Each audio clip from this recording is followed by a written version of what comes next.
Consider the weight of a single sheet of paper.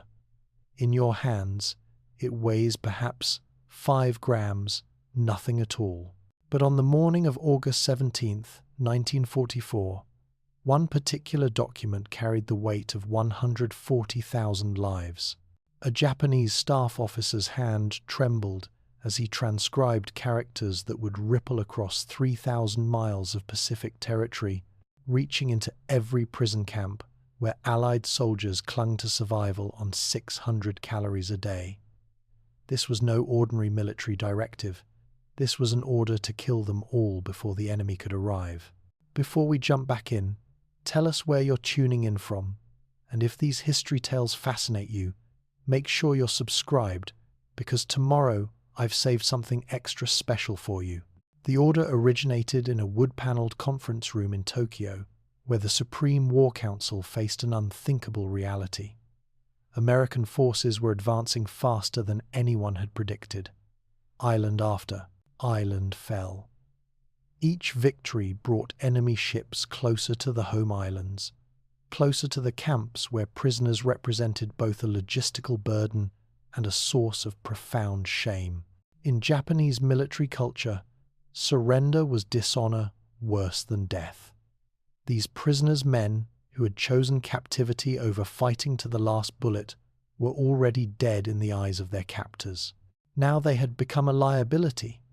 The language of the order was bureaucratic, almost mundane. It spoke of disposition of prisoners and necessary measures and ensuring security. But every officer who read it understood the euphemism. The directive provided no specific method, no timeline, no guidance beyond the core instruction. When liberation became imminent, eliminate all prisoners of war. The decision of how and when would fall to individual camp commanders, scattered across an empire that stretched from the jungles of Burma to the frozen reaches of Manchuria. Imagine the geography of this death sentence. From Tokyo, the order traveled by radio, by courier, by submarine cable. It reached camps in the Philippines, where 7,000 American soldiers excavated minerals in 100-degree heat. It reached compounds in Thailand, where prisoners built railways through mountains, their bodies marking each mile of track. It arrived at facilities in Borneo, in Java, in Indochina, anywhere the rising sun still flew, anywhere Allied prisoners still drew breath. The camps themselves were studies in human endurance pushed beyond reasonable limits. Men survived on bowls of rice mixed with insects, their daily calorie intake less than what a child requires. Tropical diseases flourished in the overcrowded barracks: dysentery, malaria, beriberi. Medical supplies were non-existent. Doctors performed amputations with smuggled razor blades, creating anesthesia from fermented fruit. The death rate was already catastrophic. Approximately 40% of Allied prisoners in Japanese custody would not survive the war. But those deaths came gradually, through starvation and disease and casual brutality. What Tokyo now contemplated was something altogether different. Systematic, complete, final. In the Philippine Islands, the first fragments of the order arrived through channels that its authors never suspected existed. Deep in limestone caves on Luzon, American cryptographers worked by candlelight, their equipment salvaged from retreating forces or parachuted in by submarine-launched aircraft. These men had maintained contact with Allied command throughout the occupation, intercepting Japanese communications and piecing together the enemy's disposition. They worked in conditions of extraordinary danger. One careless radio transmission could bring hundreds of soldiers to their hidden positions. On the morning of August 23, 1944, a cryptographer named Thomas Wright was copying down encoded characters when he noticed something unusual. The transmission carried the highest level of encryption. It repeated 3 times, standard procedure for critical orders. Wright's hands moved automatically through the decryption process, replacing characters, working through the cipher. When the message resolved into clear text, he stopped breathing. The order was brief, unambiguous. Under no circumstances were prisoners to fall into enemy hands. Methods of execution were left to local discretion, but the outcome was non-negotiable. Wright read it twice, then a third time, hoping he had made an error in translation. He had not. Consider what this meant in practical terms. At Cabanatuan Camp north of Manila, 500 American prisoners worked the fields each day, their bodies reduced to sinew and bone. They knew the war was turning. Whispers filtered through from Filipino workers, scraps of news from smuggled radios. Hope, that most dangerous emotion, had begun to grow. The guards had noticed it too, the way prisoners stood. Slightly straighter, the way conversations carried a different tenor.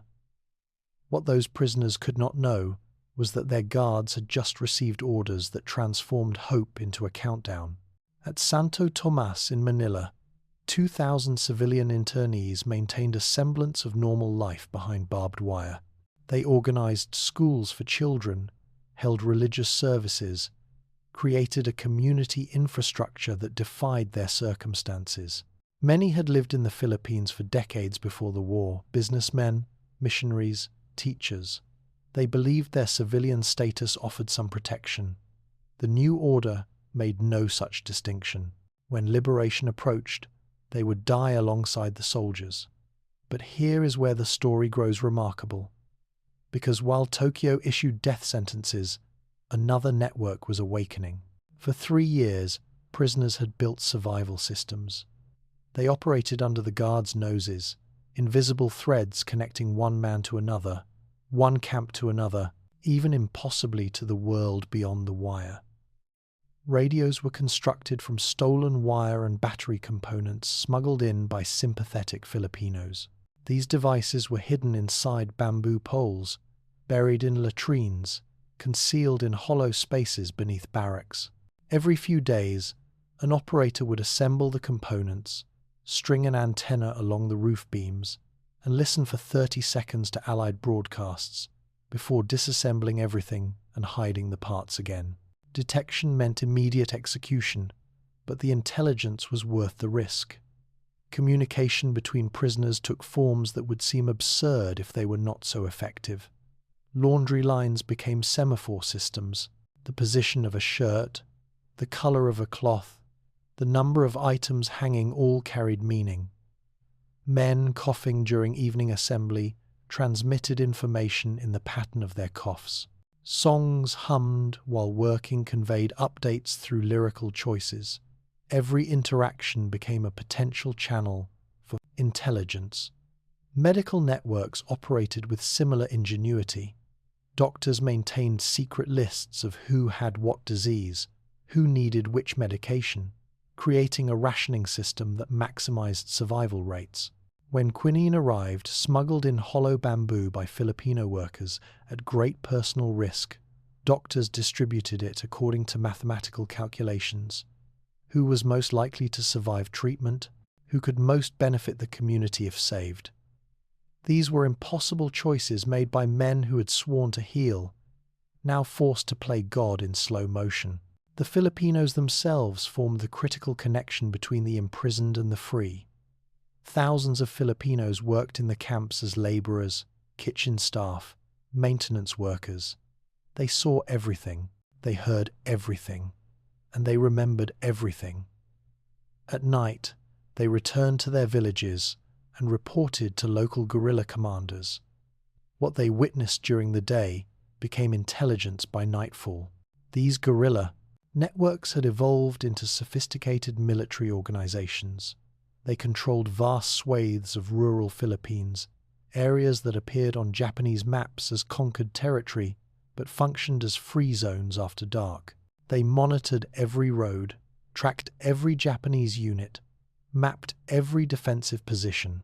They maintained radio contact with Australian coast watchers on remote islands and with American submarines that surfaced at predetermined coordinates to collect intelligence. When the execution order filtered down to camp commanders in late August, Filipino workers noticed immediate changes. Guards received additional ammunition. Officers held unusual meetings. Prisoners were suddenly confined to barracks during hours they normally worked. Tools were collected and counted with new scrutiny. The Filipinos recognized preparation when they saw it. Within 72 hours of Tokyo issuing the order, word reached the guerrilla networks. Within 96 hours, it reached American submarines operating in Philippine waters. Within 1 week, the intelligence sat on desks in Brisbane, in Hawaii, in Washington. Allied command now knew something terrible. They were in a race against mass murder. Australian coast watchers contributed crucial details. These men, mostly plantation owners and colonial administrators, who had refused to evacuate when Japan invaded, lived in the jungle, often for years without relief. They watched Japanese movements through field glasses, radioing reports in codes that changed daily. One coast watcher on Borneo noticed Japanese soldiers digging large pits near a prison compound. Another, on New Guinea, reported seeing gasoline drums being moved to camp perimeters. The pattern was clear to anyone who cared to look. Preparations for execution were underway. The challenge facing Allied planners was almost inconceivable. How do you rescue 140,000 prisoners scattered across thousands of miles of enemy-controlled territory? Each camp had different geography, different guard strengths, different prisoner populations. Some camps held 50 men, others held thousands. Some were in cities, surrounded by Japanese troops. Others were in remote jungle locations, weeks from the nearest friendly forces. Traditional military operations moved at the speed of logistics. Armies required supply chains, air support, naval bombardment. Planning a single amphibious assault took months, but the execution order had eliminated the luxury of time. Intelligence suggested that camp commanders had discretion to implement the order whenever they judged liberation imminent. Some might wait for Allied forces to come within miles. Others might act on rumor alone. Allied command needed a new approach, something that had never been attempted at this scale. They needed operations that moved faster than information could travel. They needed strikes so sudden, so overwhelming, that guards would be neutralized before execution orders could be carried out. They needed, in essence, to move at the speed of surprise itself. In underground headquarters across the Pacific, planners began assembling the pieces. Rangers trained for close-quarters combat. Submariners practiced inserting commandos onto hostile beaches. Paratroopers rehearsed jumps into jungle clearings. Each unit prepared for specific targets, but the overall coordination would require something unprecedented: simultaneous operations across an entire theater of war, all timed to achieve maximum surprise.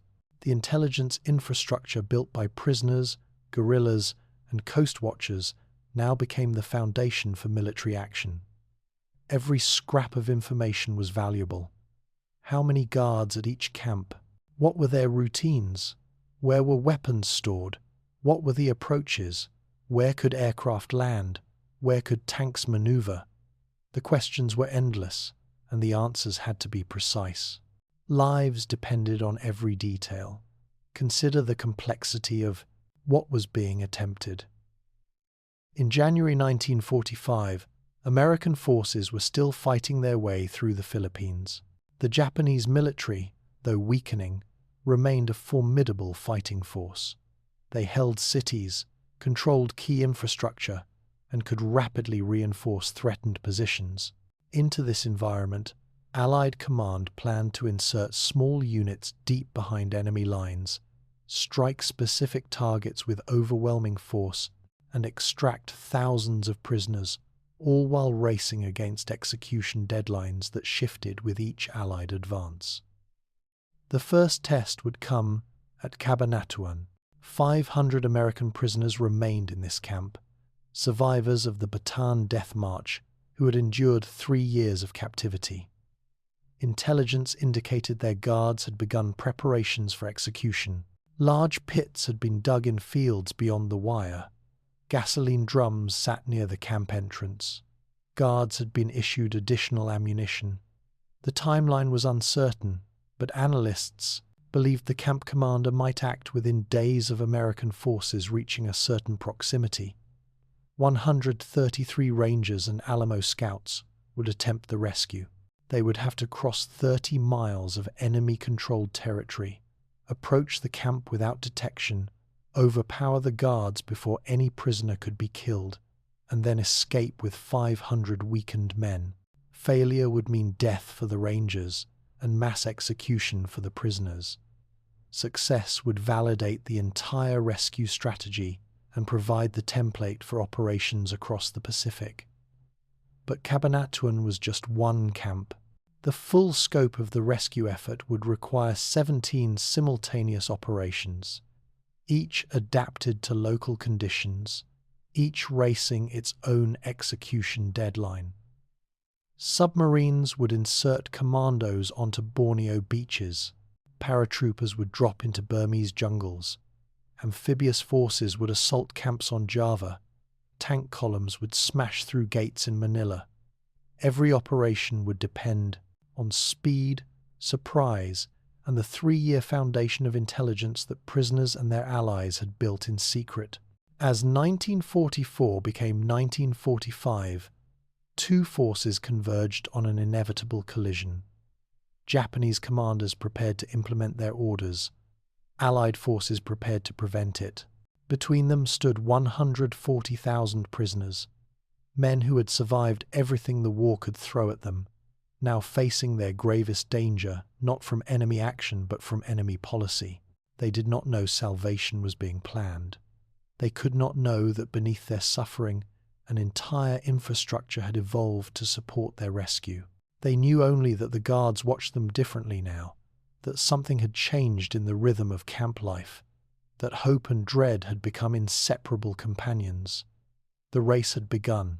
The next moves would determine whether those 140,000 prisoners would live to see liberation or die hours before it arrived. There is a principle in nature that applies equally to coral reefs and human societies. The strongest structures are not imposed from above, but grow organically from countless small connections.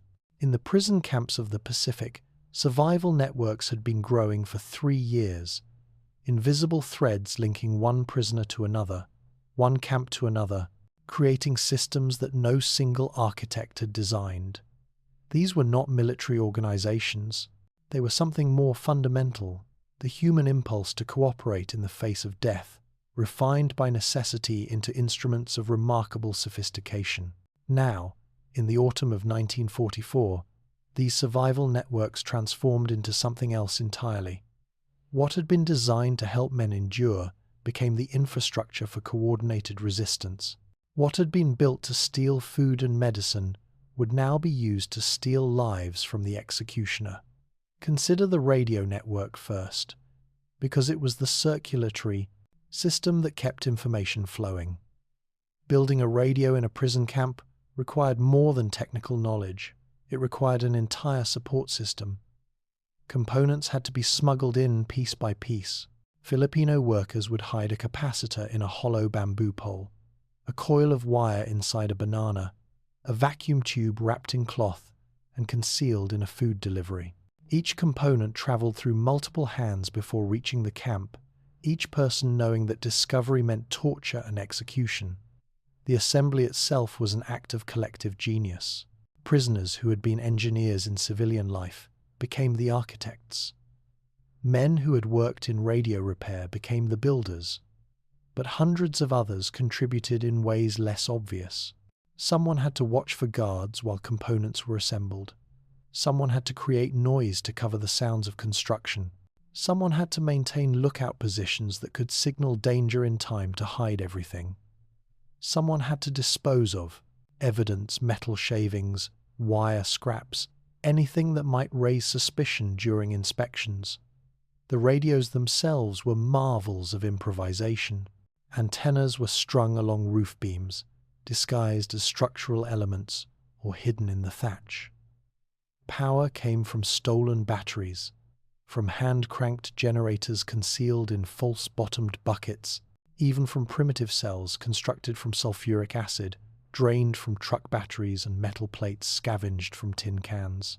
The receiving equipment was built into hollowed-out logs, buried in tin boxes beneath barracks, even sewn into mattresses with components positioned so precisely they could make contact when the mattress was arranged correctly. Operation required extraordinary discipline. A radio operator might listen for only 30 seconds every 3 days. That was enough.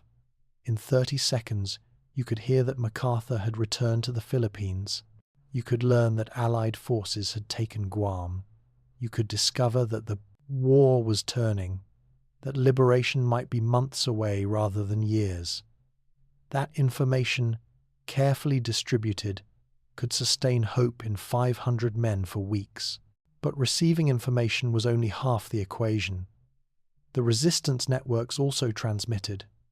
Filipino workers carried messages out of camps nightly. These messages traveled through an underground railroad that spanned the archipelago, from worker to guerrilla contact, from guerrilla to coast watcher, from coast watcher to submarine. A piece of information observed at noon in a camp could be radioed to Brisbane by midnight. The network moved intelligence at speeds that seemed impossible given the technology and terrain. The communication systems within camps evolved their own sophisticated languages. Consider the laundry line semaphore. It began simply a shirt hung in a certain position meant guards were conducting searches. But over 3 years, it developed complexity that rivaled military signal codes.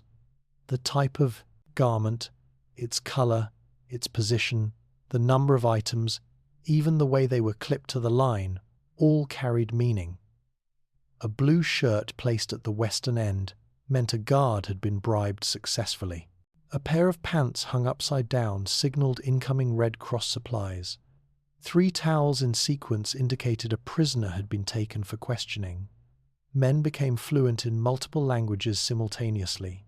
They spoke Japanese to their captors, English to each other, and a dozen coded systems that conveyed information through seemingly innocent actions. A cough during morning assembly could signal that radio intelligence had been received overnight. A particular hymn sung during evening prayers told doctors that medicine had arrived. The number of times a man scratched his head while standing in formation indicated which sector of the camp would receive smuggled food that night. The medical networks operated with particular sophistication because they dealt in life and death in the medical network's most immediate sense. Doctors maintained 2 sets of records, official reports for the Japanese, showing inflated death rates from disease, and secret lists tracking every prisoner's actual condition. This allowed them to practice triage in ways the guards never suspected.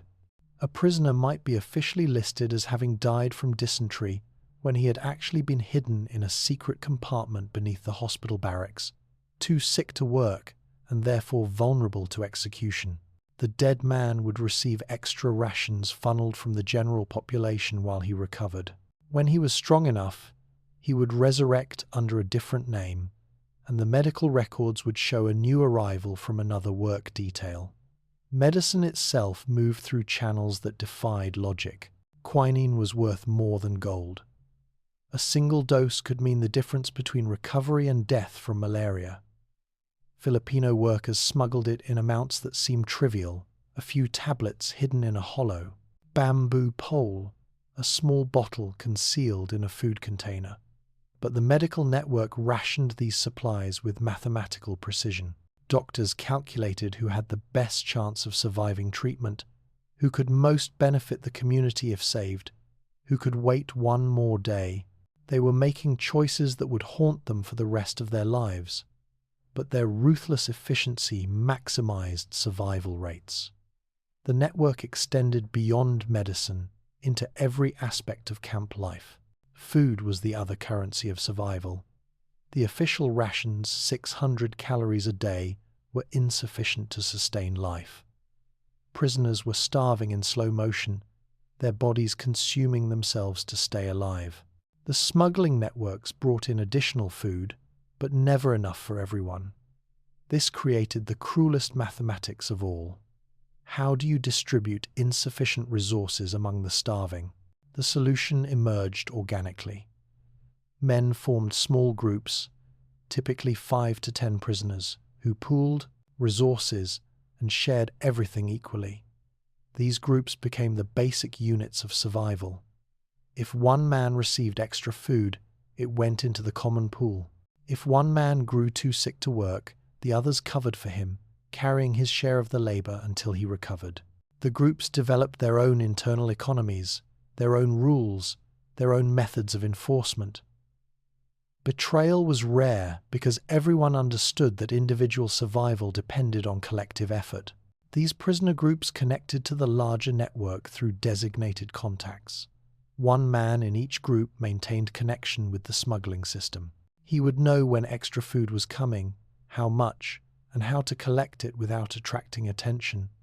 The distribution would happen after dark, passed from hand to hand with no words exchanged. By morning, every trace would be gone, containers buried, evidence consumed. Now consider the Filipino networks that made all of this possible. Thousands of Filipinos worked in the camps or nearby, and each one was a potential intelligence asset. They saw everything the guards did. They overheard conversations. They observed the routines, the weaknesses, the patterns. At night, they returned to their villages and reported to local guerrilla commanders. The guerrilla organizations had evolved into parallel governments. In areas distant from Japanese strongholds, they operated openly, collecting taxes, settling disputes, maintaining order. They controlled the rural Philippines, the rice fields, the jungle paths, the mountain passes. Japanese forces held the cities and major roads, but the countryside belonged to the resistance. This created a strange duality where daylight belonged to the occupiers and darkness belonged to the insurgents. The guerrilla networks maintained contact with Allied forces through coast watchers and submarine rendezvous. Every few weeks, a submarine would surface at a predetermined location on a moonless night. Guerrilla boats would paddle out through phosphorescent waters, carrying intelligence, hand-drawn maps showing Japanese positions, lists of prisoner locations, reports on guard strengths and routines. The submariners would provide weapons, medicine, radio equipment, and most valuable of all, confirmation that liberation was coming. These coast watchers deserve particular recognition. They were mostly Australian planters and administrators who had refused to evacuate when Japan invaded. They melted into the jungle with their radios, maintaining observation posts that overlooked Japanese installations. Some had been in position for 3 years, living in conditions that would break most men. They survived on whatever they could hunt or gather, endured tropical diseases without medicine, and maintained radio silence except for brief transmissions that could bring Japanese direction-finding units to their locations. One coast watcher on Borneo, a man named Eric, maintained watch over a prison camp for 2 years. He lived in a tree platform, 30 feet above the ground, sheltered by the canopy, invisible from below.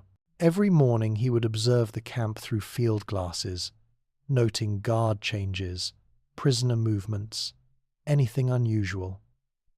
Every 3 days he would transmit a brief report. His intelligence informed Allied planners about the camp's layout, its vulnerabilities, the best approaches for a rescue force. When Eric observed guards digging large pits near the camp perimeter in August 1944, he transmitted immediately. That single observation, combined with similar reports from other coast watchers, helped confirm that execution preparations were underway across the theatre. It accelerated planning for rescue operations by weeks. The intelligence network operated on principles that would be familiar to any biologist studying ecosystems. It was resilient because it was decentralized. No single person knew the entire system. If one link was compromised, information could route around it. It was adaptive because local nodes could respond to changing conditions without waiting for central direction. It was efficient because information flowed to where it was needed without unnecessary transmission. Consider how a single piece of intelligence might travel. A Filipino worker in Cabanatuan camp observes guards receiving ammunition. That evening, he reports to his guerrilla contact in a nearby village. The contact radios the information to a regional commander who collates similar reports from multiple camps. The pattern suggests preparation for execution. The regional commander transmits to a coast watcher who has scheduled contact with an American submarine. The submarine surfaces that night, receives the intelligence, and transmits it to Pearl Harbor via high-frequency radio. Within 72 hours of the initial observation, the information sits on desks in Washington, where it influences planning for liberation operations. The system processed information from 10,000 sources simultaneously. Every Filipino worker was a source. Every prisoner with access to restricted areas was a source. Every guerrilla observer was a source. Every coast watcher was a source. The intelligence flowed upward through multiple channels, creating redundancy that ensured critical information would reach Allied command, even if individual channels were compromised. But intelligence flows both ways. Just as information moved from camps to Allied headquarters, instructions and supplies flowed back. Submarines delivered not just weapons but specific medicines requested by camp doctors. Airdrops brought radio components to replace equipment that had failed. Messages came back providing hope in the form of facts. MacArthur has landed. Allied forces are advancing. Liberation is coming. The guerrilla networks also prepared for a more active role. They cached weapons near prison camps, rifles buried in waterproof containers, grenades hidden in false-bottomed baskets, ammunition distributed to trusted farmers who could move it quickly when needed. They mapped escape routes that could move prisoners through Japanese lines to Allied positions. They identified safe houses where escapees could hide during daylight. They created an infrastructure for mass evacuation that could activate on hours' notice. In the final months of 1944, as the execution order filtered through the Japanese command structure, these networks intensified their operations. Filipino workers took greater risks to bring intelligence out nightly. Guerrillas moved closer to camp perimeters, establishing observation posts that could provide real-time intelligence during rescue operations. Coast watchers maintained constant watch, ready to report any indication that executions were imminent. The prisoners themselves prepared as best they could, though most remained unaware of the specific danger. The secret radio operators shared what they knew with trusted leaders who made quiet preparations. Food was cached, tools were hidden. Prisoners who were strongest were quietly organized into groups that could assist others during an evacuation. Plans were made for how to carry the sick, how to move quickly if opportunity arose. This was organic resistance at its most sophisticated, not imposed by command structure but grown from necessity and maintained by commitment. No general had designed this system. No staff officer had drawn its organization chart. It had evolved the way all robust systems evolve, through trial and error, through countless small innovations, through the accumulated wisdom of thousands of people choosing cooperation over surrender. And now this system, built for survival, would become the foundation for liberation. The same networks that had smuggled food would guide rescue forces. The same communication systems that had maintained hope would coordinate simultaneous operations. The same Filipino workers who had risked death to bring medicine would risk death again to guide liberators through the darkness. The infrastructure was in place, the intelligence was flowing, the rescue forces were training.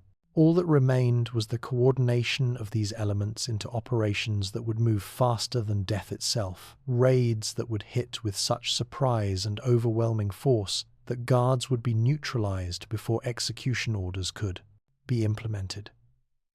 The networks had awakened. What came next would test whether 3 years of patient preparation could overcome 3,000 miles of enemy territory and save 140,000 lives from the executioner's hand. January 23rd, 1945. The date means nothing to most people, but to 500 men at Cabanatuan Camp, it marked the difference between existence and oblivion. On that morning, 133 Army Rangers began crawling through Kogon grass toward a compound where guards had spent the previous day pouring gasoline into freshly dug pits. The mathematics were brutal. 30 miles of enemy territory between the Rangers and their objective, 6 hours until darkness provided cover for extraction, and an execution order that could be implemented at any moment.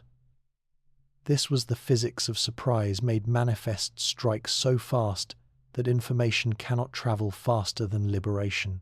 But Cabanatuan was only one thread in a tapestry of coordinated violence unfolding across 3,000 miles of Pacific territory.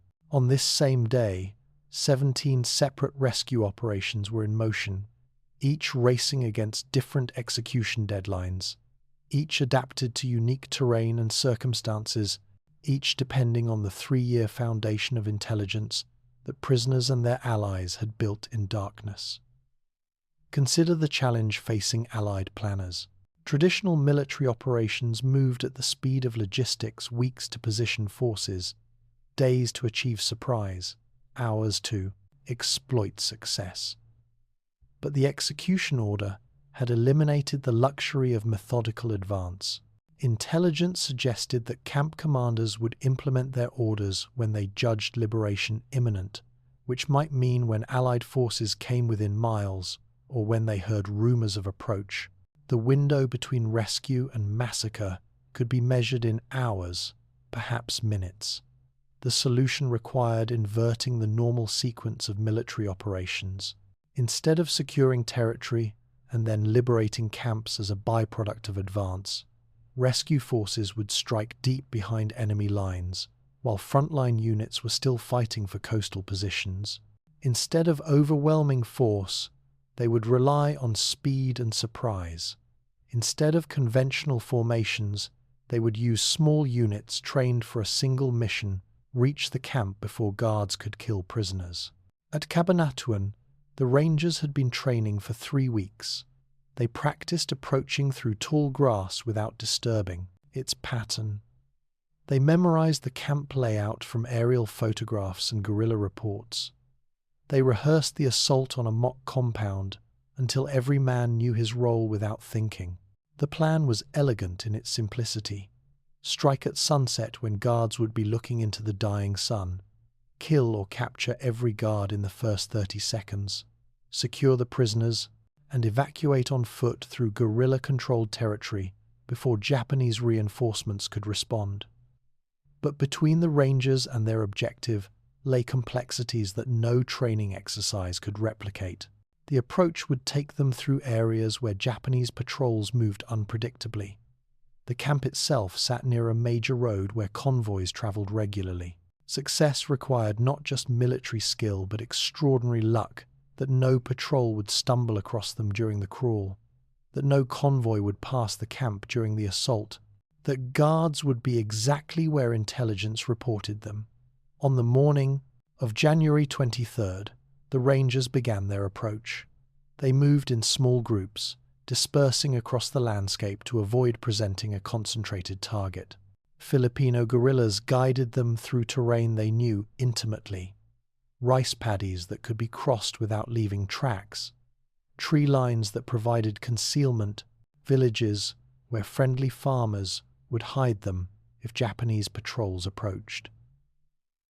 The crawl through the final mile of Kogon grass took 4 hours. The grass stood 6 feet tall, concealing the Rangers but also limiting their visibility. They moved in silence, each man maintaining contact with the man ahead through touch alone. Any sound could alert guards. Any disturbance of the grass could be visible from watchtowers. They were now inside the perimeter of Japanese awareness, moving through a space where their enemies held every advantage except one the Japanese did not know they were coming. While the Rangers crawled toward Cabanatuan, Other operations were unfolding according to their own desperate timelines. On Borneo, Australian commandos had been inserted by submarine 3 days earlier. They lived in the jungle a quarter-mile from a camp holding 300 prisoners, observing guard patterns through field glasses, waiting for the signal to attack. The signal would come when Allied aircraft struck Japanese installations along the coast, creating confusion that the commandos could exploit. But the airstrike was delayed by weather. Each day they waited was a day the camp commander might decide to implement his execution orders. In Burma, American paratroopers were preparing to jump into a jungle clearing near a camp that held 200 Allied prisoners. The intelligence was fragmentary. Guerrilla reports suggested guards had dug execution pits, but the timeline was uncertain.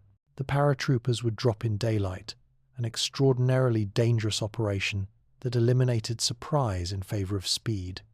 They would have perhaps 10 minutes from landing to reaching the camp, 10 minutes in which guards could kill every prisoner if they acted quickly enough. On Java, a larger operation was assembling. 1,500 American and Australian troops would conduct an amphibious assault on a coastal camp holding 5,000 prisoners. This was conventional military force applied to an unconventional mission. The assault would rely on overwhelming firepower to neutralize guards so quickly they would have no time to turn weapons on prisoners. Naval gunfire would suppress defensive positions. Sherman tanks would crash through gates. Infantry would sweep through the compound, securing prisoners before guards understood what was happening. Each operation faced unique challenges, but all shared a common requirement.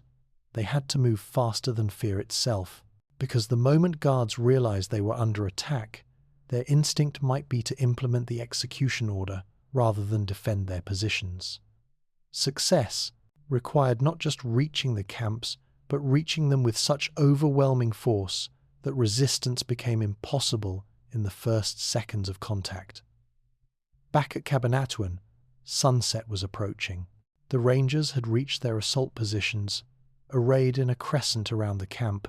Through gaps in the grass, they could see guards in watchtowers, prisoners shuffling between barracks, the routine of captivity proceeding as it had for 3 years.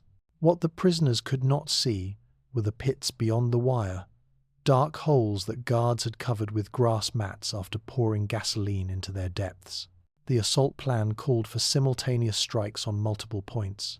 Snipers would eliminate watchtower guards in the first seconds. Bazooka teams would destroy the main gate. Infantry would pour through the breach, overwhelming the guard barracks before defenders could organize resistance.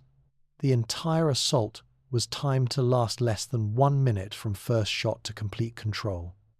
At precisely 1800 hours, the operation began. The snipers fired first 3 shots so close together they sounded like one. 3 guards in 3 towers died without ever knowing they were under attack. The bazooka teams fired next, their rockets turning the main gate into twisted metal and creating a breach 30 feet wide. And then the Rangers were moving, rising from the grass like apparitions, covering the final 100 yards in a sprint that carried them through the wire before guards inside the compound could respond. The violence was intense and brief. Guards who reached for weapons died before they could fire them. Those who ran for the prisoner barracks were cut down before they reached the doors. The few who attempted to fight back found themselves surrounded by men who had trained for this single moment and would accept no outcome except complete victory. Within 90 seconds of the first shot, the camp was secured. Not a single prisoner had been harmed. Not a single guard remained capable of resistance. But securing the camp was only the first challenge. The Rangers now had to evacuate 500 men, many of whom could barely walk, through 30 miles of enemy territory before Japanese reinforcements arrived. The prisoners themselves struggled to comprehend what was happening. For 3 years they had survived on the edge of death, had watched friends die from starvation and disease, had endured beatings and degradation. Now Americans in clean uniforms were telling them to move, to walk, that they were going home. Some prisoners collapsed from the shock, others wept. A few refused to believe it, certain this was some elaborate Japanese trick. Filipino guerrillas materialized from the darkness, hundreds of them, forming a protective corridor through which the column would move. They carried the prisoners who could not walk, shared their food with men who had forgotten what adequate nutrition felt like, guided the formation through paths that avoided Japanese positions. The evacuation became a river of humanity, flowing through hostile territory, sustained by people who had risked everything to make this moment possible. Meanwhile, across the Pacific, other rescues were reaching their own critical moments. The Australian commandos on Borneo struck when the coastal bombardment finally began. They moved through the jungle in silence, reaching the camp perimeter just as explosions drew guards' attention seaward. The assault took 7 minutes. 300 prisoners who had been preparing for sleep suddenly found themselves free, guided by men who spoke English in accents that sounded impossibly foreign but wonderfully friendly. The paratroopers in Burma encountered complications. Strong winds scattered their drop, putting some men a mile from the intended landing zone. But the operations commander adapted, gathering whoever he could find and pushing toward the objective even with reduced numbers. They reached the camp to find guards frantically assembling prisoners for what could only be execution. The paratroopers attacked without hesitation, without any pretense of demanding surrender. Every second mattered. Guards who might have killed prisoners instead died defending a position that could not be defended. The prisoners, lined up for death, watched their executioners fall and struggled to understand how the universe had reversed itself so completely. The amphibious assault on Java demonstrated what overwhelming force could achieve when properly applied. Naval gunfire walked through the camp's defensive positions with precision born from excellent intelligence. Guards who attempted to resist were obliterated by high explosive shells before they could reach prisoners. The Sherman tanks crashed through the main gate with such speed that many guards simply dropped their weapons and ran. 5,000 prisoners emerged into daylight to find American soldiers securing the perimeter, medics moving through the crowd treating injuries, and a fleet of landing craft waiting to evacuate them to ships offshore. Not every operation succeeded completely. On Sumatra, a rescue team reached their objective only to find the camp had been evacuated 2 days earlier. The prisoners had been moved to a facility deeper inland, beyond immediate reach. The intelligence had been accurate when transmitted, but outdated by the time the operation launched. The team could only withdraw, their mission a painful reminder that in this race against execution, even perfect execution of plans could not overcome the enemy's ability to move prisoners faster than rescuers could reach them. In French Indochina, a small team of French commandos and British Special Operations executive agents reached a camp holding mostly French colonial troops. They found they were exactly 4 hours too late. The execution had already occurred. The commandos could only document the atrocity, photograph the mass graves, and carry the evidence that would later hang the camp commander at war crimes trials. But documentation offered no consolation for the men who lay in those graves, men who had survived years of captivity only to die hours before liberation arrived. These failures haunted the planners, but they also validated the strategy. The operations that succeeded did so because they moved faster than the enemy's decision cycle. They struck before camp commanders could implement orders, before guards could transition from routine security to mass murder. Success was measured in hours and sometimes minutes. Delay meant death. The Cabanatuan column reached American lines after a 30-hour march. 500 men had been rescued. Not one had been lost during the extraction, but the cost in other terms was staggering. 6 rangers killed, dozens wounded, and the knowledge that in dozens of other camps, prisoners were still waiting, still at risk, still counting days that might be their last. Intelligence continued flowing in from across the theatre. Coast watchers reported new execution preparations at camps on Celebes, on New Guinea, on islands whose names few Americans could pronounce. Each report triggered planning for new operations. Each operation required its own timeline, its own resources, its own calculations of risk versus potential salvation. The operations began to cascade, each success providing intelligence for the next. Liberated prisoners described other camps, other prisoners, other locations. Guards who surrendered revealed details about command structures, about how execution orders were transmitted, about which commanders had implemented orders and which had delayed. This intelligence refined subsequent operations, improved success rates, accelerated the timeline. But time remained the enemy. As American forces advanced through the Philippines, Japanese commanders grew more desperate. Some chose to implement execution orders rather than wait for inevitable liberation.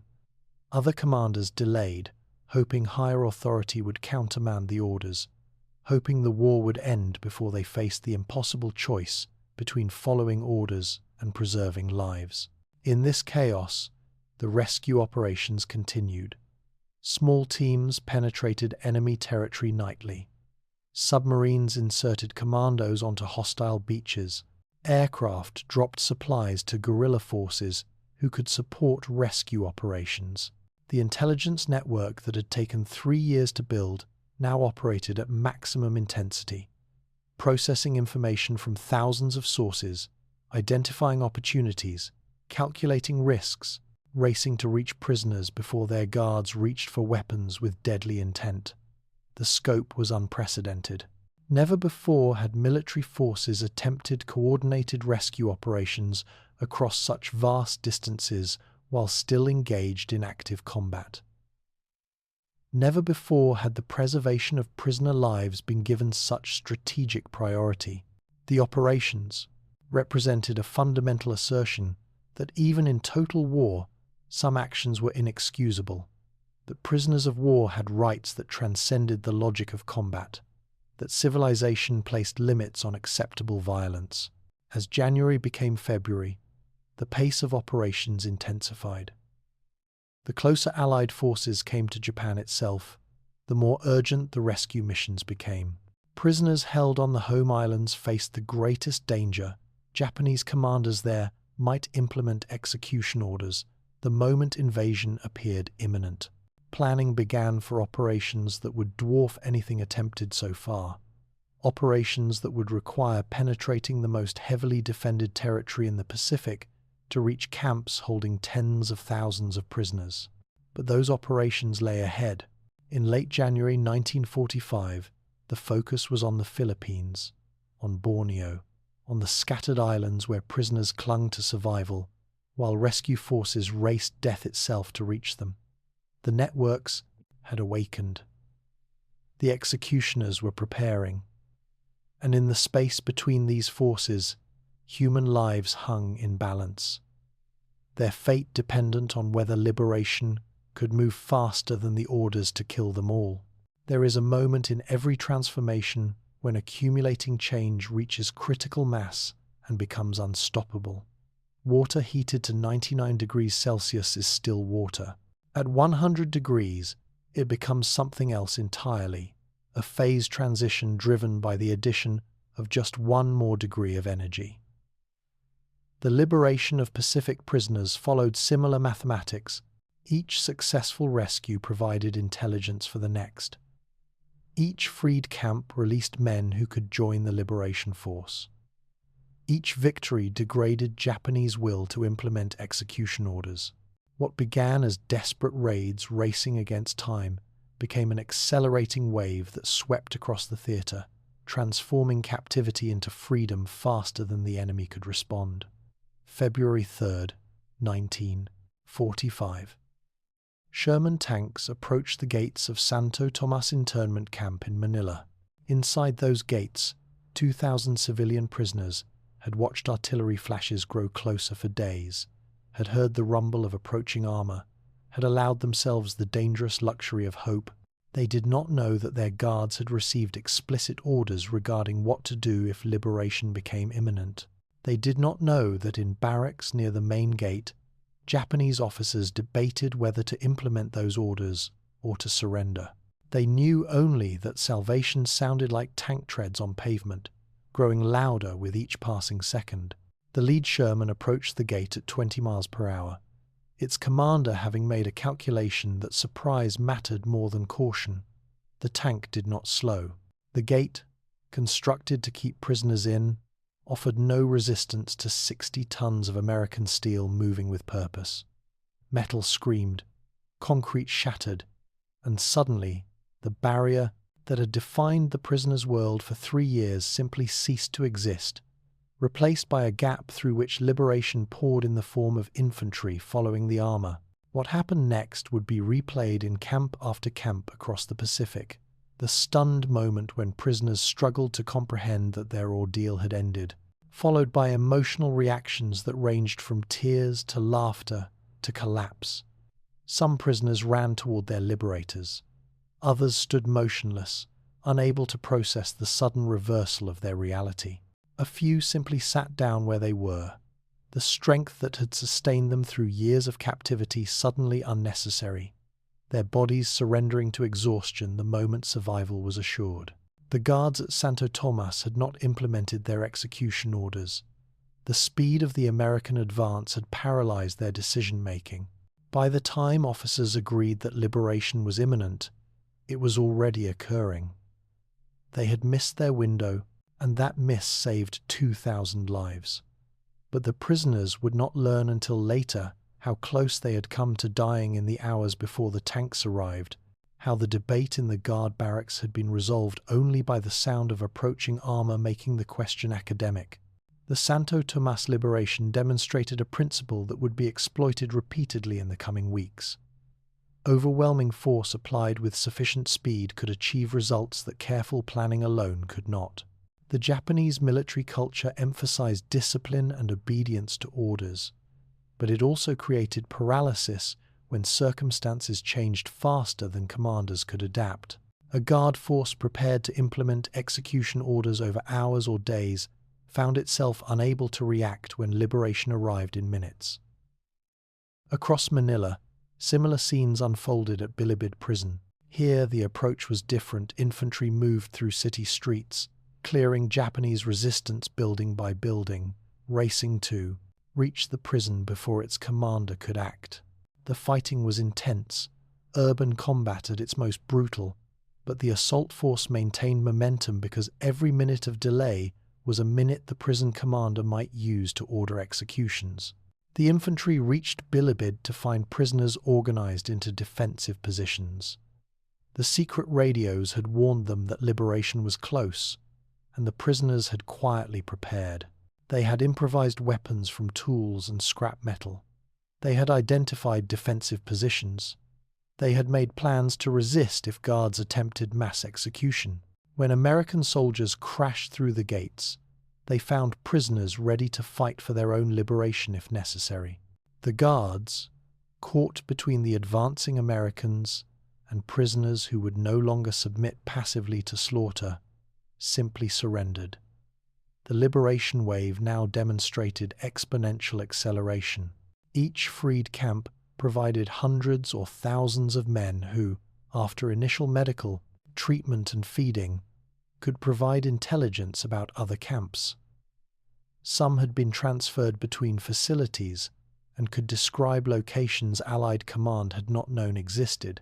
Others had maintained contact with prisoner networks in other camps through the Filipino underground and could provide current information about conditions and guard strength. Moreover, some liberated prisoners were able to join the liberation force directly. Officers who had maintained their military bearing through years of captivity could lead Filipino guerrillas who had liberated them. Enlisted men who had worked in camp supply systems knew routes that could move forces rapidly between targets. The liberation force was growing even as it operated, incorporating local knowledge and motivation that no external force could match. On Luzon, American forces liberated camps at a rate of 1 every 2 days throughout February. Each operation followed a similar pattern: rapid movement, overwhelming force, securing prisoners before guards could react. But each operation also adapted to local conditions in ways that demonstrated the maturity of the rescue strategy. At Los Baños, paratroopers dropped directly onto the camp while amphibious forces assaulted from the lake, a two-axis attack that gave guards nowhere to retreat and no time to harm prisoners. At Nichols Field, fighter aircraft strafed guard positions while ground forces assaulted, using air support to suppress any attempt at organized resistance. The operations achieved remarkable efficiency. At Cabanatuan, 133 Rangers had rescued 500 prisoners. At Los Baños, a combined force of 120 paratroopers and guerrillas rescued 2,000 prisoners. The ratio of rescuers to rescued was improving as tactics evolved and intelligence improved. Operations that might have required battalion-sized forces were being accomplished by company-sized units because surprise and speed proved more valuable than numbers. But beyond the Philippines, liberation faced different challenges. On Borneo, camps were scattered across jungle terrain that offered natural concealment but limited mobility.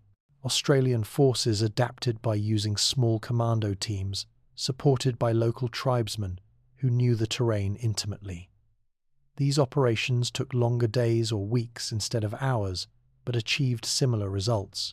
Guards isolated in remote camps, receiving no communication from higher headquarters, surrendered when confronted with forces that seemed to materialize from the jungle itself.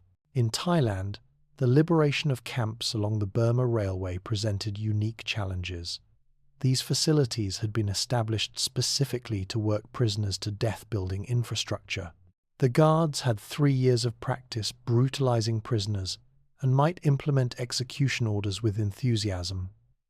But the Thai resistance had maintained close observation of these camps, and they coordinated with Allied forces to time liberations for maximum surprise. At Kanchanaburi, British commandos inserted by aircraft struck at dawn. The guards were preparing morning formations when explosions destroyed their barracks.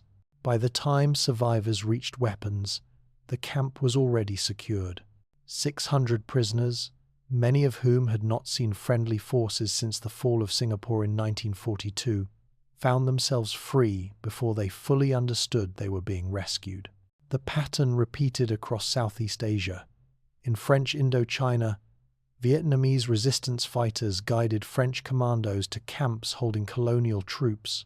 On Java, Dutch prisoners were liberated by Australian forces in operations that were as much diplomatic as military, ensuring that the Dutch colonial authorities would support the broader Allied effort.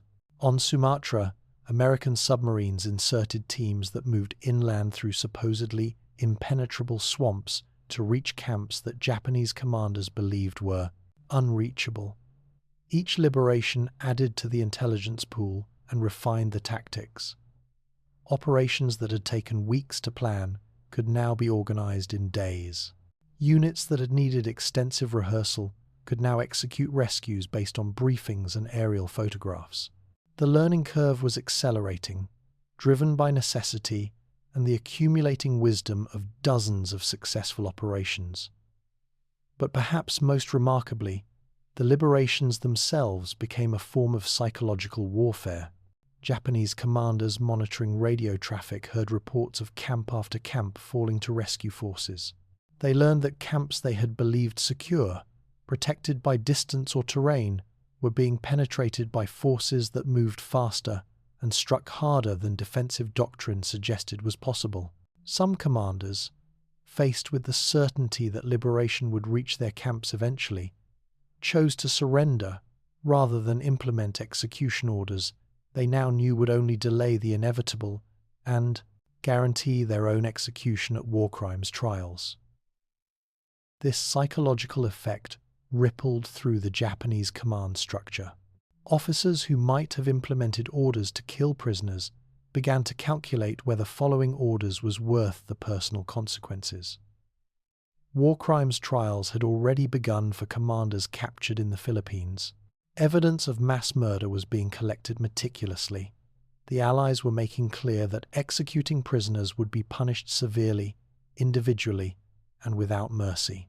Some Japanese officers concluded that compassion offered better odds of survival than obedience.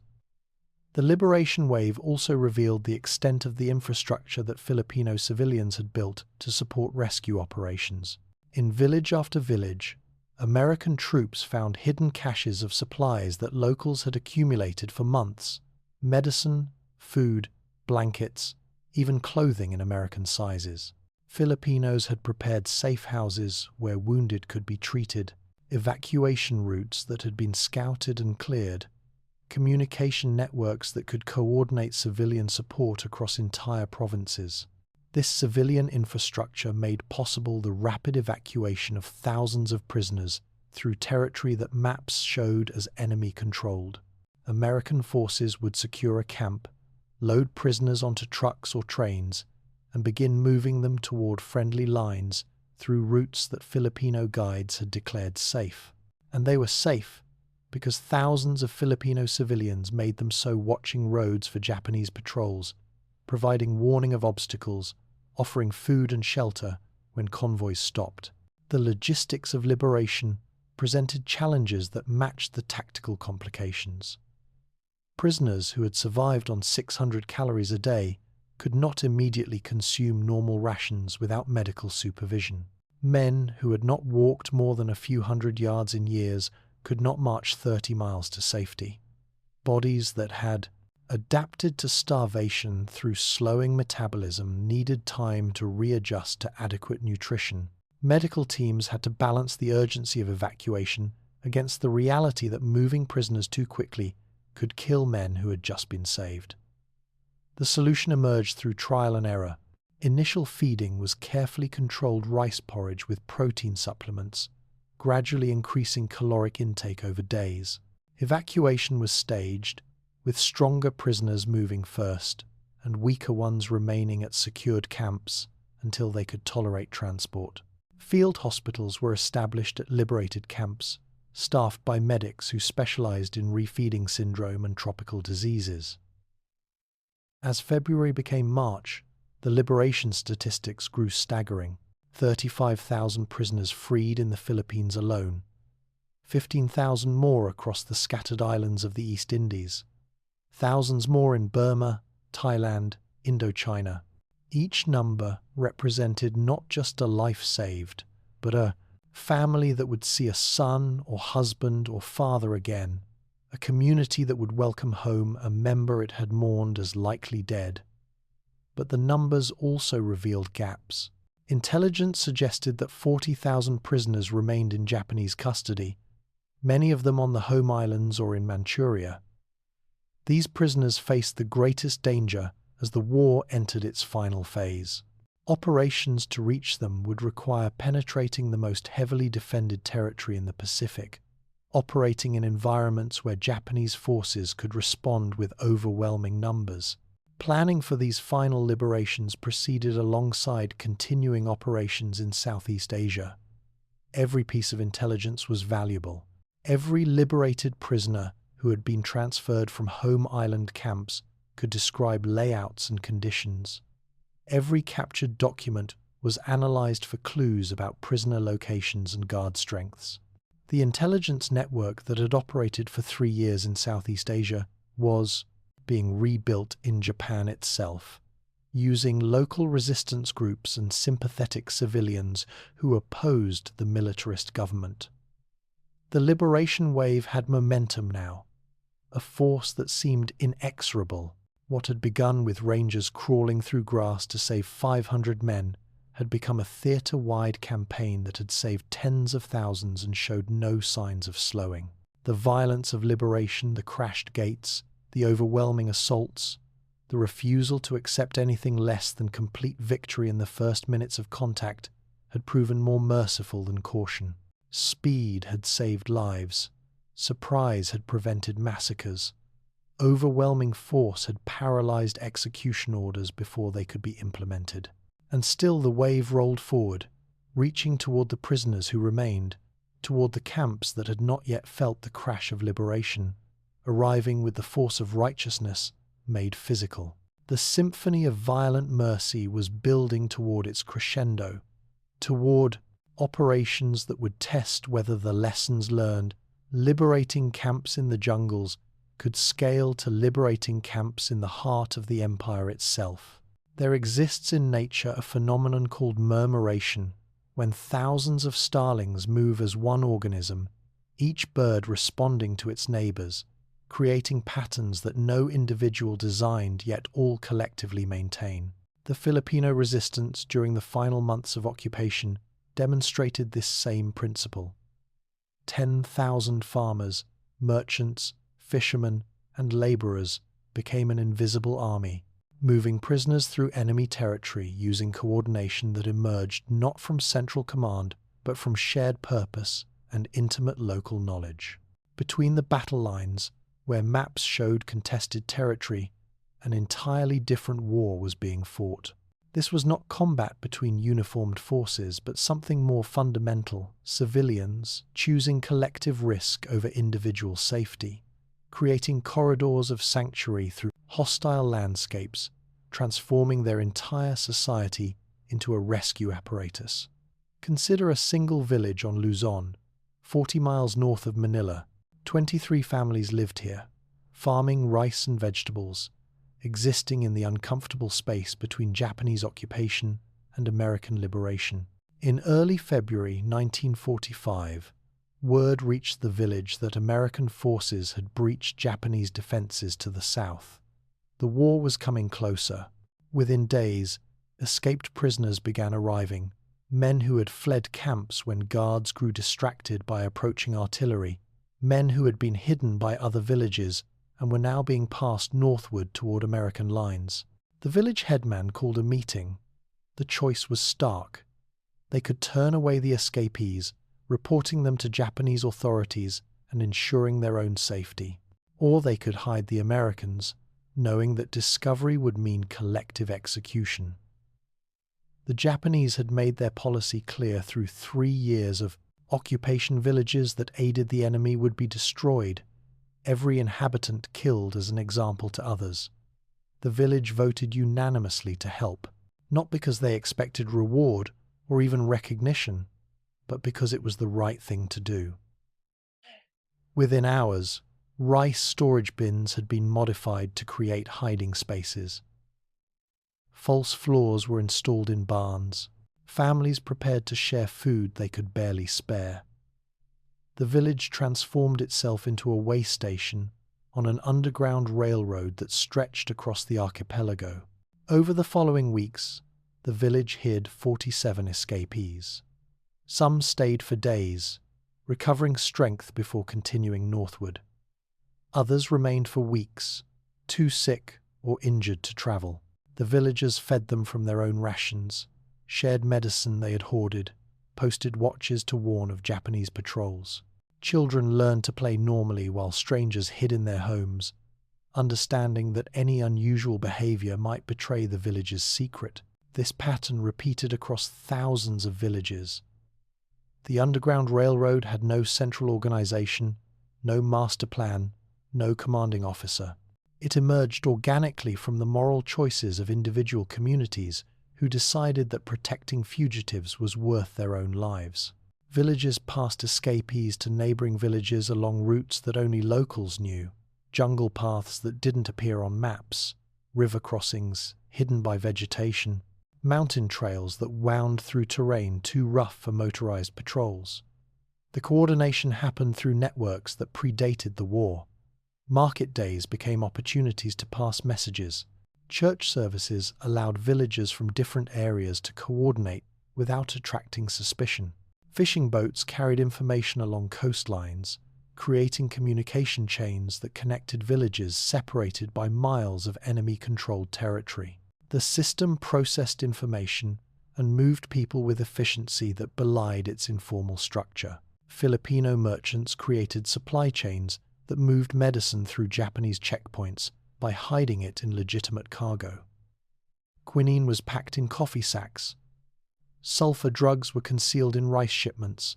Bandages were wrapped around other goods, disguised as padding. The merchants accepted extraordinary risk discovery meant execution, but they maintained these supply lines because escapees needed medicine as desperately as they needed food and shelter. In Thailand, the Underground Railroad adapted to different circumstances. Thai merchants who traded with Japanese forces established themselves as reliable suppliers, using their access to move through checkpoints that would stop others.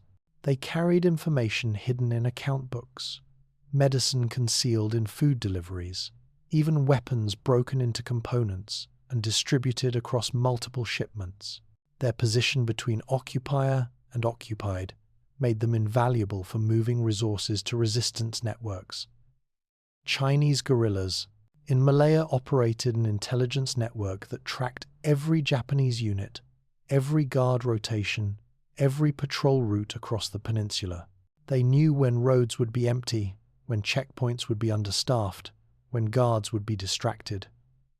This intelligence guided escapees along routes that avoided contact with enemy forces, turning what should have been impossible journeys through hostile territory into carefully choreographed movements through gaps in Japanese awareness. The scale of civilian involvement was staggering. In some provinces, every village participated in the Underground Railroad. Entire regions became de facto free zones after dark, where Japanese forces controlled only the ground their troops physically occupied. The resistance owned the countryside, the jungle, the mountains, anywhere that motor vehicles couldn't easily reach or armor couldn't quickly reinforce. This created a strange reality where escapees might be hiding in a barn while Japanese soldiers purchased vegetables from the farmer who owned it. The soldiers saw farmers, merchants, civilians going about their business. They didn't see the network that surrounded them, the system that moved intelligence and people and supplies through their checkpoints and around their patrols. The invisibility was achieved through normalcy. Life continued its apparent routine while an entire parallel infrastructure operated beneath the surface. Women played crucial roles that often went unrecorded. They were less likely to be searched at checkpoints, so they carried messages and medicine. They could move through Japanese-controlled areas without attracting the suspicion that military-age men would draw. They maintained the safe houses, prepared food for escapees, and nursed wounded men back to health. Their contribution was essential, yet most would never receive recognition because the Underground Railroad kept no records and sought no publicity. Children served as couriers and lookouts. A child playing near a road could note Japanese vehicle movements without attracting attention. Children visiting relatives could carry messages between villages. Their presence seemed innocent, below the threshold of Japanese security concerns, which made them effective intelligence assets. Some children as young as 10 operated as critical links in communication chains, understanding that lives depended on them delivering messages accurately. The Underground Railroad also demonstrated remarkable adaptability. When Japanese forces established new checkpoints, routes shifted within days. When patrols increased in one area, traffic diverted through others. The system was resilient because it was decentralized. No single point of failure could compromise the entire network. If one village was discovered and destroyed, neighboring villages adjusted and continued operations. The emotional dimension of this civilian resistance deserves recognition. These were not soldiers, trained for combat or intelligence operatives prepared for risk. They were ordinary people, farmers whose calloused hands had never held weapons, merchants whose negotiation skills translated into bargaining with death, families who chose conscience over safety. They helped strangers who didn't speak their language, protected men who would likely never return to thank them, and accepted risks that rational calculation would reject. Some villages made the ultimate sacrifice. Japanese patrols discovered hidden escapees and the promised retaliation followed. Entire villages were burned, populations executed as examples. But even these atrocities failed to shut down the Underground Railroad.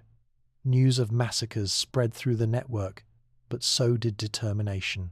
For every village destroyed, 2 more joined the resistance, motivated by anger and the conviction that submission was worse than risk. As American forces advanced, the Underground Railroad evolved into an active evacuation system. Villages that had been hiding escapees now guided them to friendly lines. Routes that had moved men slowly and carefully now accelerated, with guides pushing through territory that was transitioning from enemy to Allied control. The careful patience of survival networks transformed into the urgency of mass evacuation. The numbers tell part of the story. Between January and March 1945, approximately 15,000 prisoners escaped Japanese custody and reached American lines. Nearly all of them survived their journey through enemy territory because Filipino civilians guided, fed, sheltered, and protected them. The infrastructure that made this possible, the safe houses, the supply chains, the intelligence networks, the courage represented one of the largest civilian resistance operations of the entire war. But numbers alone cannot capture what these civilians achieved. They demonstrated that ordinary people, when confronted with moral clarity, are capable of extraordinary courage. They showed that resistance doesn't require uniforms or weapons, that protecting the vulnerable from the powerful is itself an act of warfare. They proved that networks built on trust and shared values can outperform formal military structures in certain circumstances. The Underground Railroad also revealed something profound about human nature. These Filipinos, Thais, and Chinese civilians had no obligation to risk themselves for Allied prisoners. Many had suffered under Japanese occupation, but they could have waited passively for liberation rather than actively participating in it. Instead, they chose action. They chose risk. They chose to make themselves instruments of mercy in a war that offered countless justifications for hardness. As liberation progressed and the Underground Railroad's full scope became visible, Allied commanders struggled to express adequate gratitude. How do you thank an entire population for collectively choosing heroism? How do you recognize thousands of individual acts of courage that occurred in darkness and secrecy? The medals and citations seemed inadequate compared to what had been sacrificed, lives lost, villages destroyed, families shattered, all to protect strangers who would have died without help. The Underground Railroad ignited not because commanders ordered it, but because ordinary people decided that preserving life mattered more than preserving themselves. Their contribution made the liberation possible at the scale it achieved. Without civilian support, rescue operations would have saved thousands. With it, they saved tens of thousands. The difference was the willingness of people who had every reason to look away to instead look directly at suffering and decide to act. Their legacy would endure long after the war ended, a reminder that the most powerful forces in human affairs are not always military or political but moral. The simple, profound choice to help rather than harm, to protect rather than betray. To risk everything for the possibility that righteousness still matters in a world that seems determined to prove otherwise. Numbers have a remarkable property. They transform the incomprehensible into the measurable. When we say 132,000 prisoners were saved from certain death, we create a statistic. But each number represents a man who would have died, a family that would have mourned, a future that would have been erased. The mathematics of liberation reveal patterns that illuminate not just what happened, but why it mattered in ways that transcend the war itself. Consider the most fundamental calculation: 132,000 lives preserved. If we assume an average remaining lifespan of 50 years for these men, accounting for their young age at liberation and the medical advances that would follow the war, we arrive at 6,600,000 years of human life that, continued because of coordinated rescue operations. That's longer than recorded human history. It's the equivalent of preventing a medium-sized city from simply vanishing from existence. But the mathematics grow more complex and more revealing when we examine the variables that determine survival. Medical teams documenting recovery processes discovered patterns that would reshape understanding of human resilience. Men who had survived on 600 calories daily were gaining 2 pounds every day for the first month after liberation. Their bodies, given adequate nutrition, were rebuilding at rates that seemed biologically impossible. Muscle mass returned. Organ function normalized. Systems that had shut down to preserve core functions reactivated. The recovery curves followed exponential patterns. In the first week after liberation, infection rates dropped from 90% to 40%. By week 2, they had fallen to 15%. By week 4, to less than 10% lower than infection rates in many standard military hospitals. The human immune system, it seemed, could recover from prolonged suppression far more quickly than medical doctrine had suggested, provided nutrition and medicine were adequate. Psychological assessments revealed equally remarkable patterns. Researchers expected that proximity to execution would correlate with long-term trauma. Men who had been hours from death when liberated should, by conventional understanding, suffer more severe psychological consequences than men liberated before execution became imminent. But the data showed something more nuanced. Men who experienced rescue at the last possible moment, the Cabanatuan survivors who saw guards preparing execution pits, the Santo Tomas prisoners who heard tanks crash through gates, often reported profound gratitude that overshadowed trauma.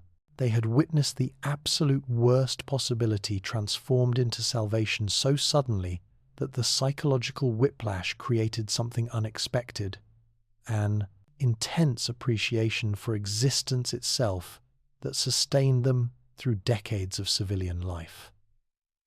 Conversely, men who endured years of gradual degradation without dramatic rescue often struggled more with reintegration. The slow grinding of starvation and disease, the daily humiliations and casual brutality, accumulated into psychological damage that dramatic salvation could not erase. The data suggested that how liberation arrived mattered as much as when it arrived. Speed of liberation correlated directly with survival rates, and the statistics were stark. Operations that achieved complete surprise and overwhelming force in the first minute resulted in 0 prisoner deaths during the rescue itself. Operations that encountered resistance or required extended fighting resulted in prisoner casualties proportional to the duration of combat. Every additional minute of fighting meant increased risk that guards would turn weapons on prisoners, or that stray fire would strike the very people being rescued. This created a mathematical optimization problem, how to maximize surprise while minimizing force. Too few rescuers meant insufficient, overwhelming force to paralyze resistance. Too many meant detection became more likely. The successful operations found the balance point, just enough force to eliminate resistance in seconds, just enough stealth to reach the objective undetected. The Cabanatuan raid exemplified optimal mathematics. 133 rangers to rescue 500 prisoners, a ratio of approximately 1 rescuer to 4 prisoners. This allowed sufficient force to overwhelm guards while maintaining small enough numbers to move undetected through enemy territory. Later operations at Los Baños achieved even better ratios, 120 rescuers for 2,000 prisoners, because accumulated experience allowed planners to calculate minimum effective force with greater precision. Geographic analysis revealed patterns in Japanese execution decisions. Camps closer to active fighting were more likely to receive execution orders early. Commanders in these positions could justify implementation by claiming military necessity, Prisoners near battlefields represented security risks. Camps in rear areas received orders later, and commanders there were more likely to delay implementation, hoping higher authority would countermand instructions or that the war would end before they had to act. This geographic gradient created a targeting priority for rescue operations. Camps near fighting fronts received highest priority because their execution windows were shortest. Camps in rear areas could be addressed later in the sequence. The result was a logical cascade: liberate the most threatened camps first, using intelligence from those rescues to plan subsequent operations against less immediately threatened facilities. Survival rates also varied by nationality in ways that reflected the underground support networks. American prisoners in the Philippines had higher survival rates than British prisoners in Burma or Dutch prisoners in Indonesia. This wasn't because American forces prioritized their own. The rescue operations made no such distinctions, but because Filipino civilian networks were more extensive and better organized than resistance networks in other occupied territories. The infrastructure mattered as much as the military operations. The medical data revealed something profound about human physiology under extreme duress. Bodies that had adapted to starvation through slowing metabolism, through consuming muscle for energy, through shutting down non-essential functions, could reverse these adaptations with startling speed when nutrition became adequate. But the reversal required careful management. Refeeding syndrome, the metabolic catastrophe that occurs when starving bodies receive too much nutrition too quickly, killed men who had survived years of captivity. Their bodies, adapted to scarcity, couldn't process abundance. Electrolyte imbalances caused cardiac arrest. Glucose surges triggered organ failure. Medical teams learned to increase calories gradually, monitoring blood chemistry constantly, treating liberation itself as a medical crisis requiring intensive management. The statistics on refeeding syndrome were sobering. In the first week of liberation operations, approximately 3% of rescued prisoners died from complications related to overfeeding. Medical teams adjusted protocols, slowing nutritional rehabilitation, and that percentage dropped to less than 1% in subsequent operations. The learning curve was steep and purchased with lives that liberation should have saved.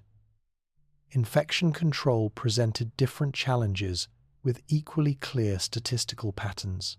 Tropical diseases, malaria, dengue, dysentery flourished in the camps. 90% of prisoners showed symptoms of at least one infection at liberation. Standard treatment protocols called for isolation and individual care, but mass liberation made that impossible. Medical teams had to develop triage systems that determined who received limited supplies of quinine and sulfur drugs. The data showed that treating the most severe cases wasn't optimal. Men already dying from malaria often couldn't be saved, even with medicine. But men showing early symptoms could be returned to health with minimal resources. The mathematics demanded brutal choices: let the sickest die to save the moderately ill. Doctors who made these calculations carried the moral weight for the rest of their lives, even as the statistics proved their decisions maximized survival. Long-term health outcomes provided evidence of liberation's impact across decades. Prisoners liberated before severe malnutrition caused irreversible organ damage had life expectancies approaching normal populations. Those who endured an additional 6 months of captivity before liberation showed permanently reduced life expectancies, approximately 5 years less than the general population. The timing of rescue had consequences that echoed through entire lifetimes.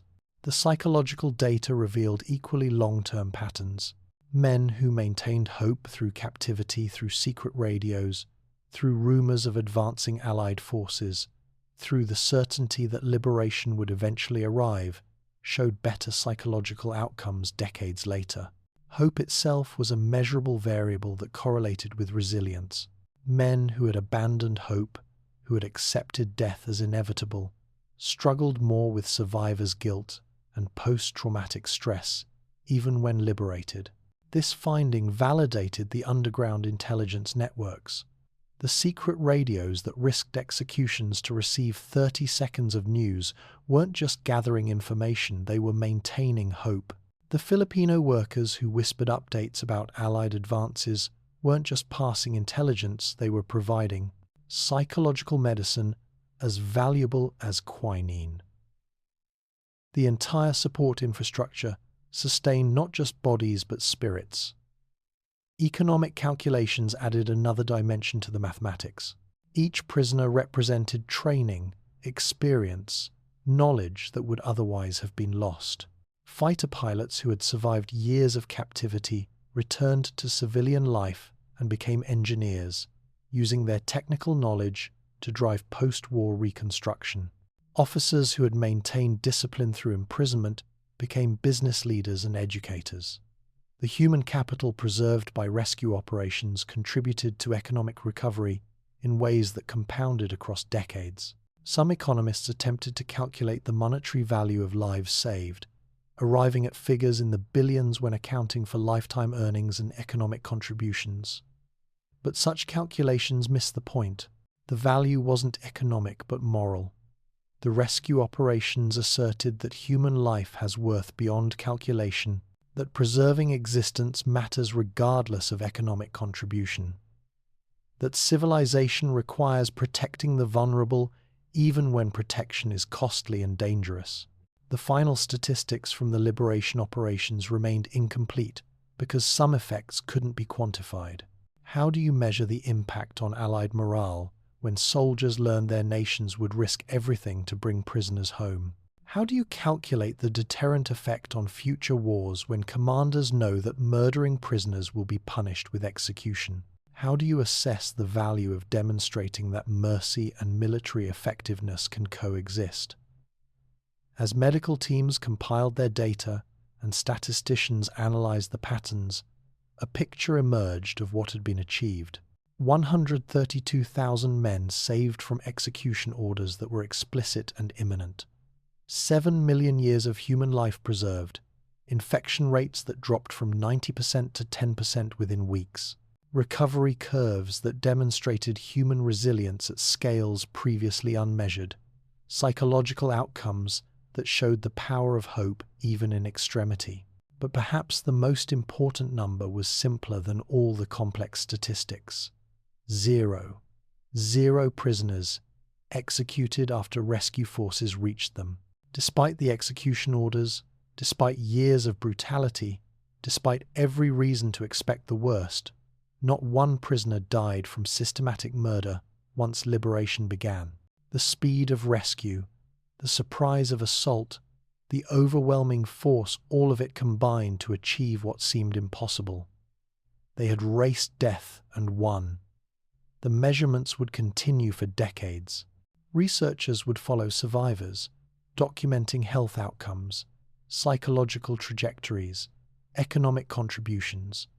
The data would fill medical journals and inform military doctrine and reshape international law. But all the statistics, all the measurements, all the careful documentation would ultimately point to one conclusion. Salvation can be quantified, but its meaning transcends any number. 132,000 lives preserved meant 132,000 futures that would unfold, families that would grow, contributions that would compound across generations, proof that even in total war, humanity could be measured not by the scale of destruction, but by the commitment to rescue whoever could be saved, no matter the cost. Every significant action sends ripples through time. Drop a stone into still water and watch the waves expand outward, diminishing but never truly disappearing. The rescue of 132,000 prisoners from certain death created ripples that reshaped civilization itself, establishing principles that would govern warfare for generations and demonstrating that even in extremity, humanity could choose mercy over expedience. The most immediate ripple appeared in the war crimes tribunals that followed Japan's surrender. For the first time in history, military commanders were held individually accountable for the treatment of prisoners under their authority.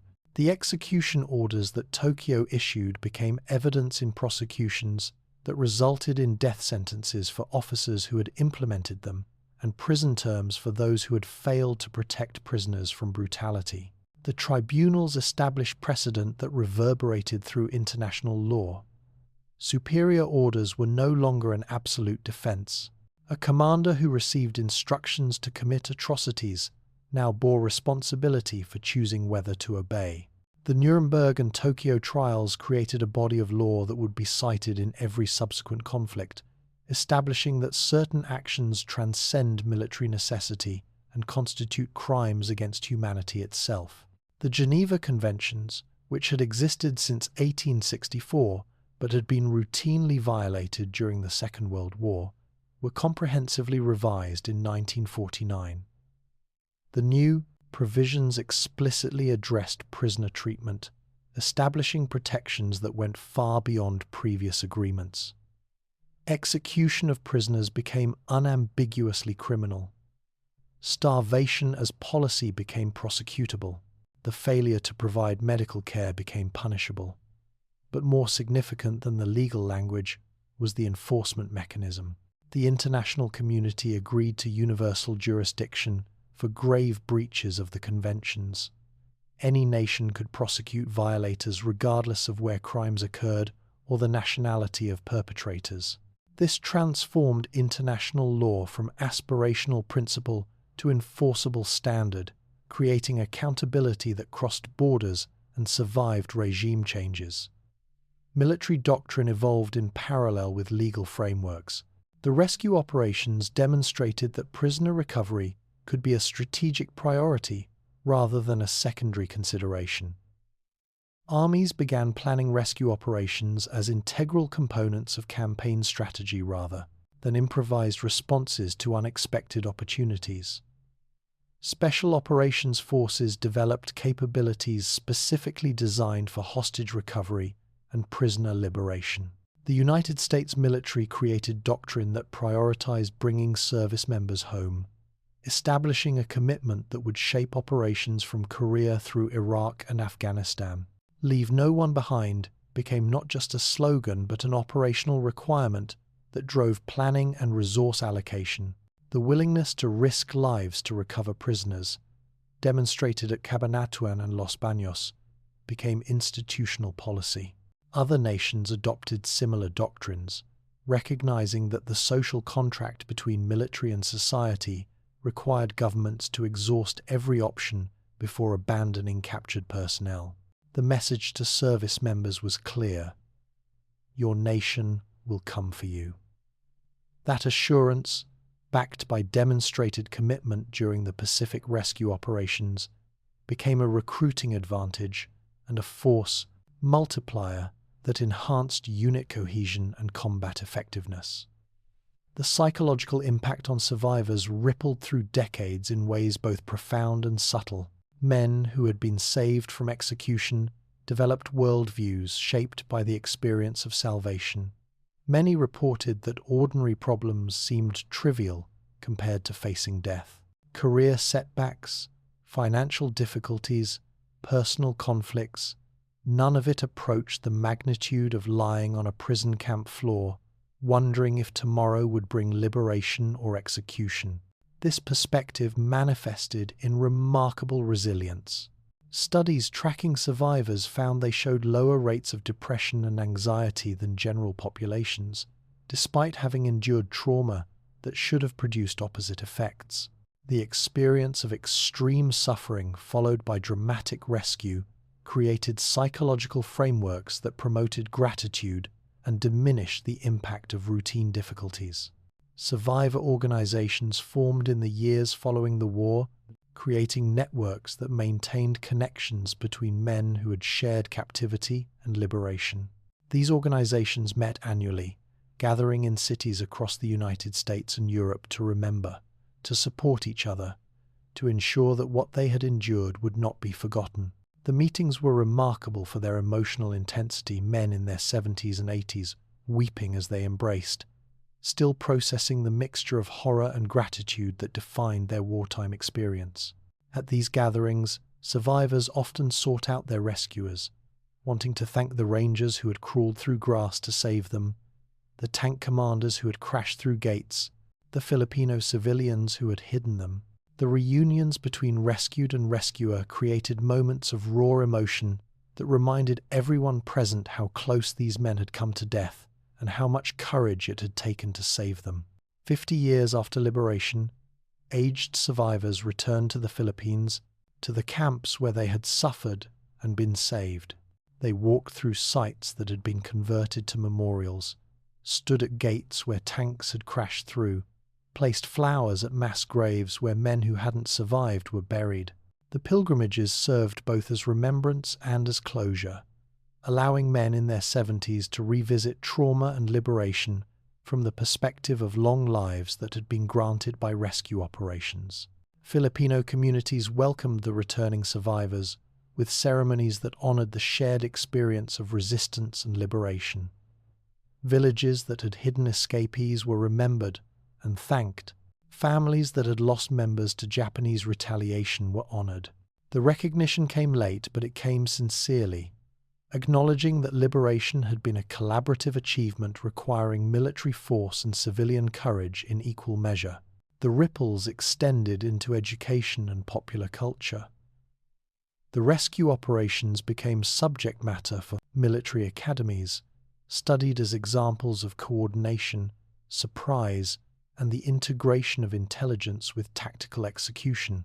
The Cabanatuan raid in particular became a case study in small unit operations, demonstrating how limited forces could achieve outsized results through planning and speed. Books, films, and documentaries brought the stories to broader audiences, ensuring that generations who had no direct connection to the war understood what had been achieved. The narratives emphasized not just military success but moral clarity, the conviction that saving prisoners justified extraordinary risk, that human life had value that transcended strategic calculation. Perhaps the most profound ripple appeared in how subsequent conflicts approached prisoner situations. When American servicemen were captured in Vietnam, the government maintained that their recovery was a priority. When hostages were taken in Iran, rescue operations were planned and executed. When prisoners were held in Iraq, their recovery became a strategic objective. The precedent established in the Pacific that nations would risk everything to bring their people home became an expectation that influenced policy across decades. The operations also influenced how occupying forces treated prisoners in subsequent conflicts. Commanders understood that prisoner abuse would be documented, prosecuted, and punished. The certainty of accountability didn't eliminate all violations, but it established boundaries and consequences that reduced the frequency and severity of abuse. The tribunals that hanged Japanese commanders who had implemented execution orders sent a message that echoed through every war that followed. The legacy extended into humanitarian operations beyond military context. The coordination required to rescue 132,000 prisoners across thousands of miles demonstrated that large-scale humanitarian operations were possible if properly organized and resourcefully executed. The techniques developed for coordinating rescue operations, the integration of intelligence, the use of local networks, the emphasis on speed and surprise would be adapted for disaster response and refugee assistance in contexts far removed from warfare. Yet despite all these ripples, all these transformations in law and doctrine and culture, the most important legacy remained personal. 132,000 men who should have died instead lived. They returned home, married, raised families, built careers, contributed to their communities. Their children and grandchildren exist because rescue operations succeeded. The ripples of salvation expanded through generations, creating lives that would never have existed if tanks hadn't crashed through gates, if rangers hadn't crawled through grass, if Filipino villagers hadn't chosen courage over safety.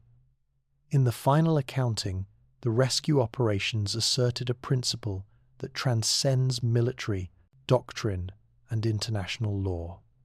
Human life has inherent worth that obligates action even when action is costly and dangerous. The men who planned and executed the operations, the civilians who supported them, and the prisoners who survived them together demonstrated that civilization's measure isn't the sophistication of its weapons or the scale of its industries, but the extent of its commitment to protecting the vulnerable. The ripples continue.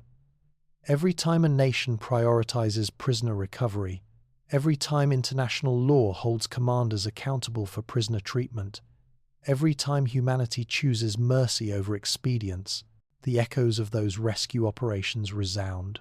They remind us that even in total war, when everything seems to permit anything, some lines must never be crossed, some values must never be compromised, and some lives must be saved regardless of cost. 132,000 prisoners were scheduled to die. They lived instead. That single fact, preserved through decades by men who remembered and honored by generations who learned, stands as testament to what humanity can achieve when it decides that salvation matters more than convenience, that life matters more than logistics, that righteousness matters more than risk. The war ended 75 years ago. The prisoners who were saved have mostly passed now. Their long lives a final vindication of the operations that preserved them. But the principle endures. The commitment to rescue whoever can be rescued, to protect whoever can be protected, to assert through action that every life has worth, this legacy echoes through eternity, a reminder that in humanity's darkest moments, we can still choose light, still choose mercy, still choose to kick open death's door and lead whoever we find there back into the world of the living.